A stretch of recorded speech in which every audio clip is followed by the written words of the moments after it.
네, 안녕하세요, 여러분. 우리 오늘은 마가복음 이제 7번째 함께 강의를 해보도록 하겠습니다. 우리 오늘도 말씀 가운데에서 말씀을 듣고 우리 마음 가운데 울리시는 하나님의 음성을 듣고 또 그 마음으로 살아갈 수 있는, 우리 마음으로 변화될 수 있는 그런 우리 청년들 되기를 소망합니다. 오늘부터는 정말로 예수님께서 제자들, 그 4명 제자를 데리시고 실제로 사역을 하시는 부분부터 이제 함께 보게 될 건데요. 우리 마가복음에 나오는 장면을 보기 전에 한번 예수님이 다른 복음서들에서는 마태, 마가, 요한, 마태, 마가, 누가, 요한인데 마가 빼고 마태, 누가, 요한에서는 예수님이 어떤 모습으로 처음 사역을 시작하실 때 어떻게 시작하시는지를 한번 생각해 봤으면 좋겠어요. 마태복음은 5장에서부터 7절까지, 5장에서부터 7장까지 어떤 내용이냐면 우리 산상수훈,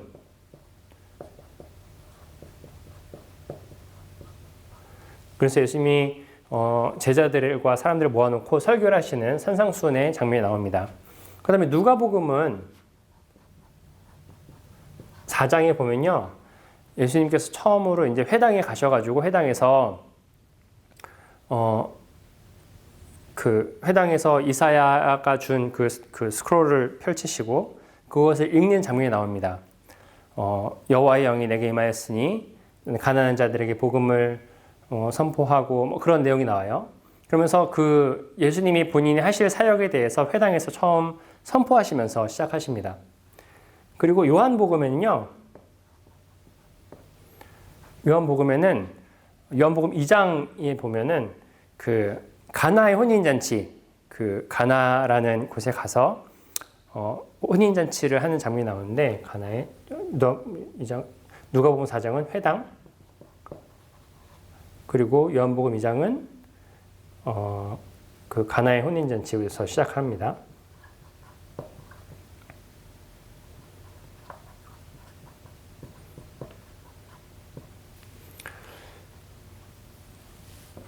이렇게 볼 수 있는데, 그러면 마가복음은 과연 어디서부터 시작을 하느냐? 마가복음은 처음에 회당에서 말씀을 전하시고 권위를 가지고 회당 말씀을 전했다고 나와요. 권위를 가지고 가르치시고 그 다음에 안식일에 회당을 가셨죠. 그 다음에 가버나움에서 그 회당에서 귀신 들린 사람이 있었어요. 그래서 귀신 들린 사람에게서 귀신 나오라. 그리고 축기 사역, 그 귀신을 쫓는 그런 사역을 하세요. 회당을 나오자마자 그리고 시몬 그 베드로의 장모님이 있는데 장모님이 병에 걸려 있었어요. 열병에 걸려 있었는데 장모님을 치유해 줍니다. 그래서 봤을 때 마태, 누가, 요한 복음에 나오는 요 세 이야기보다 이 세 이야기는 좀 마일드하다면 마가복음에 나오는 그 이야기는요, 마가복음에 나오는 예수님의 첫 사역의 시작은 굉장히 레디컬해요. 굉장히 급진적입니다. 왜 마가복음만 그렇게 굉장히 급하게 돌아가는 걸까? 이것을 알기 위해서는 우리가 마가복음이 쓰인 배경을 한번 생각해 볼 필요가 있을 것 같아요. 마가복음이 쓰인 이 배경은 복음의 1세대들, 예수님의 제자였던 1세대들이 다 한 명씩 순교하고 있었어요. 바울도 순교하고 베드로도 순교하고, 그렇게 순교하고 있는 도중에 유대인들이 로마에 대항해서 전쟁을 벌입니다. 뭐 그 원인은 내가 더 이상 로마의 통치하에서 못 살겠다. 우리의 신은, 우리의 하나님은 딱 한 분이신데 로마에서 이제 왕을 하고 그 형제를 신으로 섬기라고 하니까는 나는 그렇게 못 살겠다라고 이야기하면서 굉장히 그 열심 당원들이었던 사람들이 전쟁을 일으킵니다. 그런데 전쟁을 벌였다가 처참히 깨지고 예루살렘 성전이 불타게 돼요. 근데 마가복음이 언제 쓰였느냐? 바로 이 전쟁 기간에 아마 쓰였을 것이라고 많이들 이야기를 합니다. 학자들이 대부분 그쯤에 쓰였을 것이다 라고 이야기를 합니다. 그렇기 때문에 마가복음의 메시지는 전체적으로 굉장히 매우 급박하게 진행이 됩니다. 베드로가 이제 순교했어요. 그리고 죽고 나서 마가 공동체에 남겨주었던 그 이야기들을 글로써 다 남기는 것이 이들의 목적이었습니다. 그렇기 때문에 예수님께서 이 땅에 왜 오셨는지, 무엇을 하러 오셨는지 바로 처음부터 쓰고 있는 것이에요. 예수님께서 왜 오셨나요? 우리가 좀 전에 읽었던 것처럼 악한 영을 내어 쫓고 그리고 병든 자를 고쳐주시기 위해 왔습니다. 그냥 우리가 처음에 나타난 사건으로만 볼 것이 아니라 처음에 나타났던 그 사건이 예수님의 첫 사역의 시작이 바로 앞으로 온 인류를 이 사탄이 지배하는 악의 영이 지배하는 이 세상 가운데에서 건져내어 주실 것과 또 우리의 깨어진 존재, 우리 연약하고 아프고 상처 입은 이 존재들이 완전하게 치유될 것임을 이야기하고 있는 것이에요. 예수 그리스도의 사역의 첫 시작부터. 그러면 제자들은 어떻게 살아가야 되느냐? 제자들도 마찬가지로 제자들은 제가 지난번 강의 때 말씀드렸던 것처럼 계승자가 되어야 된다고 했죠. 그러면 우리들도 똑같이 가르치고 회당에서 가르친 것처럼 우리도 똑같이 가르치고 또 악귀를 내어 쫓고 또 우리는 다른 이들을 치유할 수 있는 그런 사람들이 되어야 합니다. 우리 조금 더 자세하게 한번 봤으면 좋겠어요. 23절, 24절 말씀을 함께 제가 읽도록 하겠습니다. 23절. 그때 회당에 악한 귀신 들린 사람이 하나 있었는데 그 큰 소리로 이렇게 말하였다. 나사렛 사람 예수님, 왜 우리를 간섭하려 하십니까? 우리를 없애려고 오셨습니까? 나는 당신이 누구인지 압니다. 하나님께서 보내신 거룩한 분입니다. 여러분 24절에 뭐라고 이야기하고 있습니까? 그 귀신 들린 사람 그 악령이 예수님 보고 뭐라고 이야기합니까? 우리를 없애려고 오셨습니까? 나는 당신이 누구인지 압니다. 하나님께서 보내신 거룩한 분입니다. 라고 이야기합니다. 다른 사람 아무도 몰랐는데 다른 사람 입에서는 아무도 그런 고백이 나오지 않았는데 귀신의 입에서 그런 고백이 나왔어요. 악귀는 예수님이 누구인지를 알고 있었습니다. 그 악한 영은 예수님이 어떤 분인지 알고 있었어요. 하나님께서 보내신 거룩한 분이라는 것을 알고 있었고 또 이 땅에 오신 이유 바로 나를 쫓아내려고 우리를 없애려고 오셨습니까? 말한 그게 바로 이유입니다. 예수님께서 바로 그들을 악한 영을 이 땅 가운데서 몰아내시기 위해 오셨다는 것이에요. 그러자 사람들이 27절에서 이렇게 이야기합니다. 사람들이 모두 놀라서 이게 어찌된 일이냐? 권위 있는 새로운 가르침이다. 예수님께서 그렇게 악귀를 쫓아내시니까요. 사람들이 이게 뭐야? 도대체 무슨 일이야? 정말 권위 있는 새로운 가르침이다. 라고 이야기를 합니다. 이 권위 있게라는 말이 사실 조금 달리 바뀌면 좋겠는데 왜냐하면 영어로서는 as one having authority 그러니까 그 권위를 가지고 있는 사람과 같이 이야기를 했다라는 것이에요.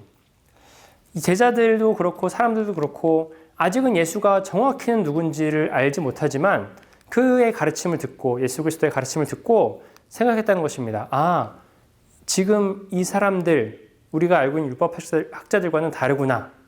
마치 모세 혹은 그 옛날에 유명했던 그 율법 학자들 적어도 그 정도의 권위를 가지고 우리에게 가르쳐주고 있구나라는 것을 설명해주고 있는 것입니다. 마가복음에서는요 다른 복음서들보다 더 분량이 작아요. 마가복음 16장까지밖에 없는데 그런데 마가복음에서 가르침이라는 말이 가장 많이 나옵니다. 그런데 제자들이 하는 것은 가르침이라고 표현되지 않고요. 전파 혹은 선포라고 표현이 된다는 것입니다. 제가 예전에 남아공에서 잠깐 살았던 적이 있어요. 근데 남아공에 갔을 때 처음 가서 제가 고등학교를 거기서 다녔는데 거기서 저에게 이제 공부를 가르쳐 주던 남아공 현지인이 한 분 있었습니다. 근데 그 대학생이었는데 대학생 형이 제가 무슨 이야기를 하다가 그 형한테 teacher 얘기했어요. 그때 그 대학생 형이 튜터 해주셨던 형이 저한테 했던 이야기가 아직도 잊혀지지 않습니다. No, I'm not a teacher. Only Jesus is the true teacher.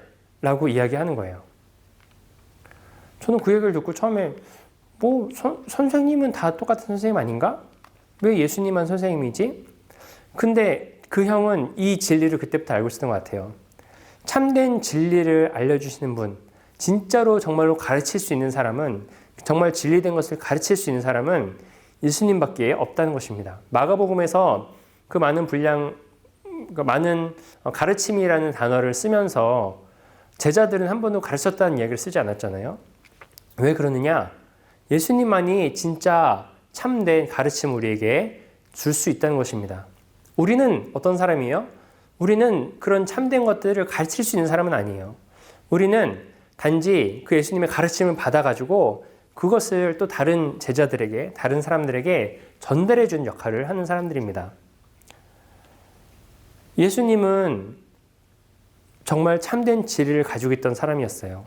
이 땅 가운데서 어떻게 살아야 할 것이고 또 어떻게 해야 참된 하나님의 자녀로서, 백성으로서 살아갈 수 있을 것인지를 알 수 있었던, 그리고 그것을 우리에게 알려주셨던 그런 분이십니다. 예수님은 거기 보면은 권위를 가지고 말씀을 선포했다, 권위를 가지고 악기를 물리쳤다라고 나옵니다. 그리고 병을 고쳤다고 나옵니다. 우리에게는 그런 권위는 없을지도 모르겠습니다. 그런데 그런 권위가 없지만 제자된 자들로서 엘리사가 엘리야로부터 능력을 받은 것처럼, 그래서 엘리야가 준 능력보다 갑절의 능력을 가지고 살아갔던 것처럼 우리도 예수 그리스도의 그 권위를 받은 자로서, 가진 자들로서 그 말씀을 다른 이들에게 잘 전달할 수 있고 잘 이야기할 수 있는, 우리도 말씀을 선포하는 자들이 되어야 하고, 우리도 악기를 물리치는 자들이 되어야 하고, 우리도 병을 고치며 살아가는 그런 사람들이 되어야 합니다. 나에게 권위가 있어서가 아니라, 나에게 그럴 만한 권위가 있어서가 아니라 예수님이 주신 그 권위를 가지고 그것을 그대로 내보낼 수 있는 그런 사람들이 되어야 합니다. 말씀 선포라는 것이 꼭 목사만 할 수 있는 것이 아니라, 또 악귀를 쫓아낸다는 것이 마치 무슨 그 옛날에 엑소시스트 보면은 귀신 들려가지고 그런 것들을 막 이렇게 뭐 성수 뿌려가면서 막 하잖아요. 엑소시즘을 하잖아요. 근데 우리가 그런 걸 해야 되는 말이 아니라, 또 병을 고친다는 것이 정말 아파 있는 사람, 정말 너무 아픈 사람, 불치병에 걸려 있는 사람, 그런 사람들이 우리 손을 얹고 기도하면은 정말 기적과 같이 그 사람이 나았다, 그런 것들을 해야 된다는 것이 아닙니다. 물론 그런 일들도 할 수 있는 하나님께서 능력을 주시고 우리에게 어떤 그런 그 신유의 은사들을 주시면 할 수 있죠. 할 수 있지만, 하지만 다른 사람들은 그런 일들을 못하느냐? 아니요. 모든 사람들이 말씀 선포하는 일, 또 그 악한 영을 내어쫓는 일, 그리고 아픈 사람들을 치유해 주는 일, 모두가 할 수 있는 일입니다. 그런 은사를 받은 사람만 할 수 있는 일이 아니라는 것이에요. 제자가 되었다면, 우리가 예수님의 말씀의 계승자가 되었다면 우리도 마찬가지로 그런 일들을 할 수 있다는 것입니다. 우리가 어떻게 하면 구체적으로 할 수 있는지, 그런 것들은 앞으로 또 마가복음을 공부하면서 배워가면서 좀 더 자세히 하나씩 알아갔으면 좋겠습니다. 함께 제가 잠깐 그럼 기도하도록 하겠습니다. 사랑해 주님, 감사합니다. 주께서 우리를 그리스도의 제자로 부르셨습니다. 주님, 우리에게 능력이 없지만 예수님께서 우리에게 말씀하셨던 것처럼 사람 낚는 어부가 되기를 소망합니다. 우리에게 그럴 만한 능력 없습니다. 우리에게 그럴 만한 힘은 없습니다. 그렇지만 우리가 그 말씀 가지고 살아갈 수 있는 주의 백성들 될 수 있도록 하여 주옵소서. 주님의 귀한 사람이 될 수 있도록 하여 주옵소서. 주님의 뜻을 이어받아 가지고 우리가 그 뜻을 이 땅 가운데 펼쳐나가는 주님의 제자를 될 수 있도록 하여 주옵소서. 주님, 이제는 나의 이익만을 위해서, 내가 잘 살고 잘 먹기만을 위해서 내가 살아가지 않기를 원합니다.